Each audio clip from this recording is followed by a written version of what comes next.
네, 안녕하십니까. 한국경제신문 한재영입니다. 반도체 호황으로 관련된 초과 세수가 상당할 것으로 예상이 되고 있습니다. 여러 군데에서 이제 제안들이 나오고 있습니다. 국민배당금이라든지 또 국부펀드 투입 같은 아이디어들이 제시가 되고 있습니다. 일각에서는 국가채무 상환하는데 초과 세수를 우선적으로 활용해야 한다는 의견도 있습니다.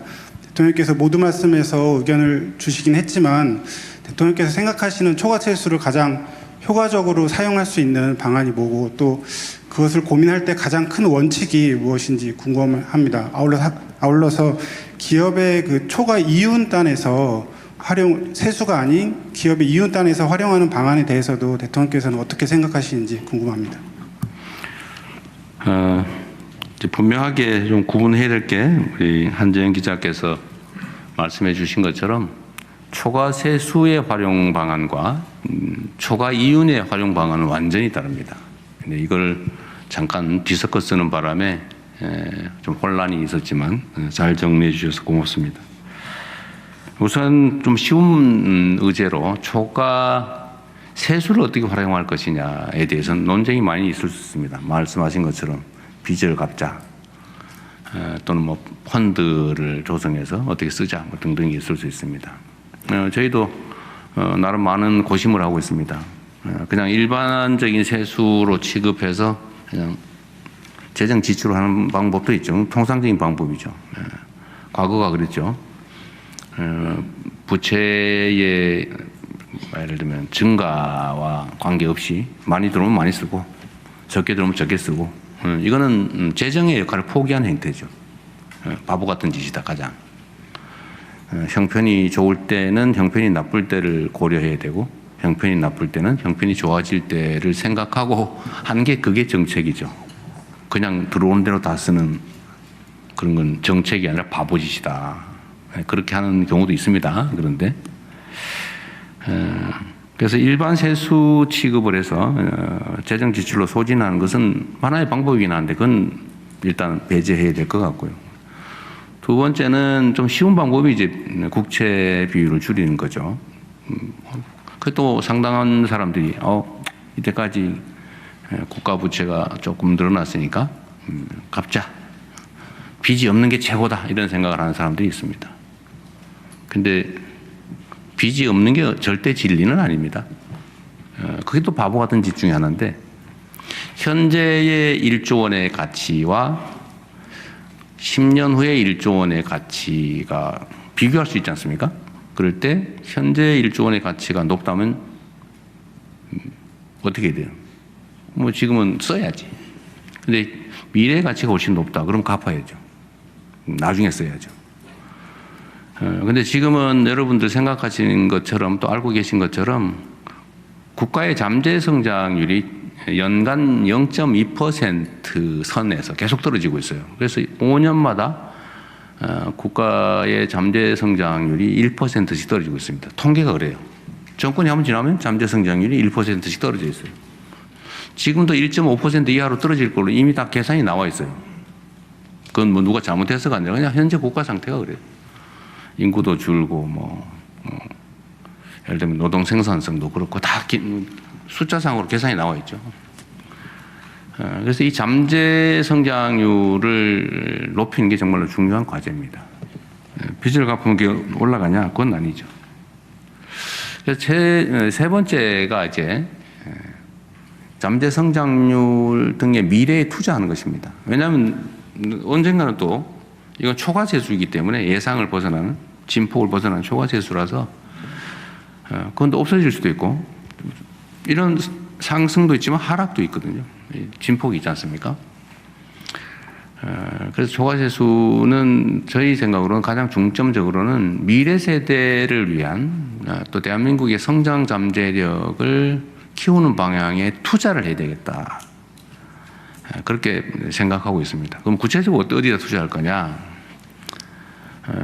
예를 들면 뭐 반도체와 같은 새로운 성장 동력을 발굴하는 거죠. 발굴하고 투자해서 만들어내는 겁니다.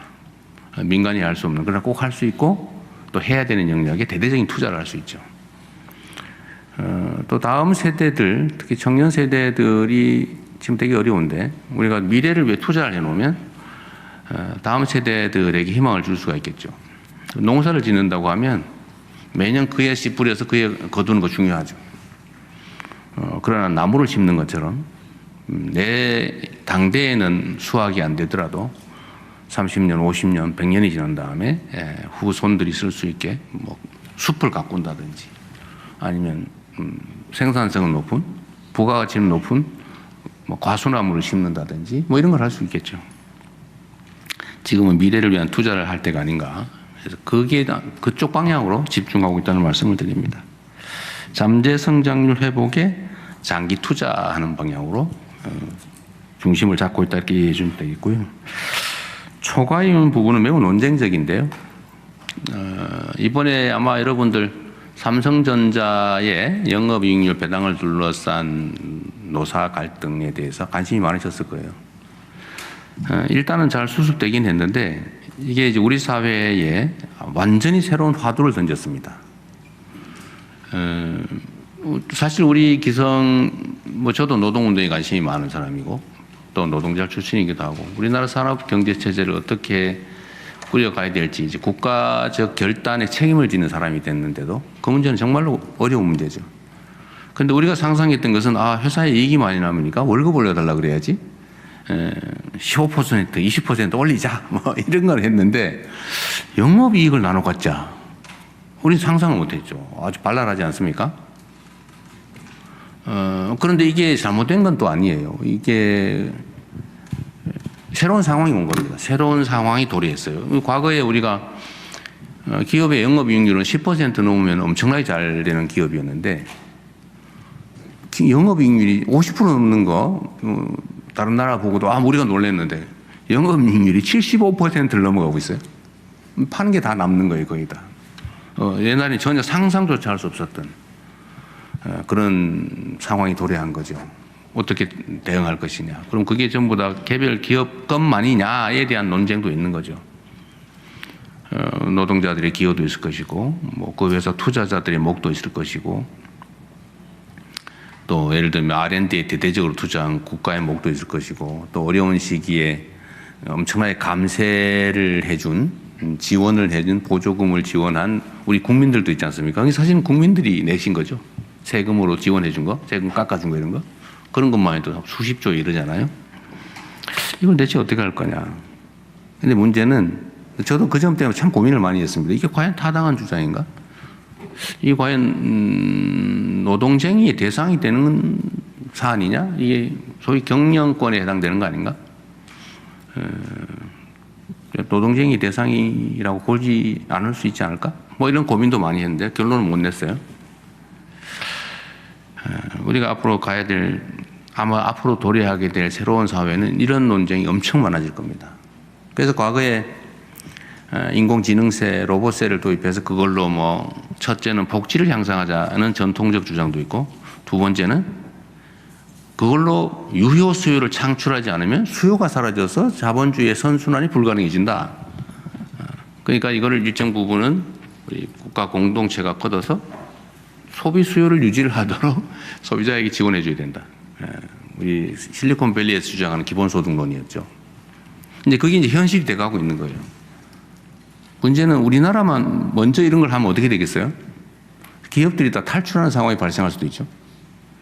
해외의 유력한 첨단 기업들이 국내 투자를 꺼리게 되겠죠. 한국에 가면 영업이익률이 높으면 그중에 일부를 떼어서 하라는 사회적 압력이 있어 라고 하게 되면 그런 부담 있는 나라에 투자하는 게 좀 망설여지지 않겠어요? 우리 국내 기업들도 마찬가지죠. 이게 어쩌면 법인세를 올리는 거 비슷하잖아요. 아주 또 불안정하게. 이 법인세 같은 경우는 예정이 돼 있어요. 합리적으로 예측할 수 있죠. 그런데 몇 퍼센트를 나눠 갖자고 싸움을 해서 그때 결정을 해야 돼? 라고 하는 건 매우 불안정하죠. 예측하기 어렵다. 그래서 이게 국가 산업 정책에도 매우 심각한 영향을 미칠 수 있는 의제예요. 우리나라 안에서만 논쟁해서 끝낼 일이 아닙니다. 해결될 수 없어요. 전 세계적인 공통 의제가 곧 돼 가겠죠. 그럼 그 이전 단계에서는 우리가 이 초과 이윤의 처리 문제에 대해서는 논쟁 자체가 매우 신중해야 된다. 논의는 할 수 있겠죠. 그러나 그게 자칫 잘못하면 지금 겨우 이제 일어서는 중인데 새싹이 자라나고 있는 중인데 그 새싹을 밟는 상황이 발생할 수도 있습니다. 그래서 매우 신중하게 접근하되 모른 척 할 수는 또 없다. 그러나 이건 국내에 제한되는 논의가 아니라 전 세계의 국제 무역 질서까지 영향을 크게 미치기 때문에 국제적 단위의 논의가 좀 필요하지 않을까 그런 생각이 듭니다. 매우 어려운 주제인데 피할 수는 없는 또 현실이기도 합니다. 근데 말이 좀 길었네요. 그래서 웬만하면 말 안 하는 게 좋습니다. 네. 네, 다음은 대통령님께서 그래요? 네. 지목하셔서 한 개 질문 받겠습니다. 이번에는 네.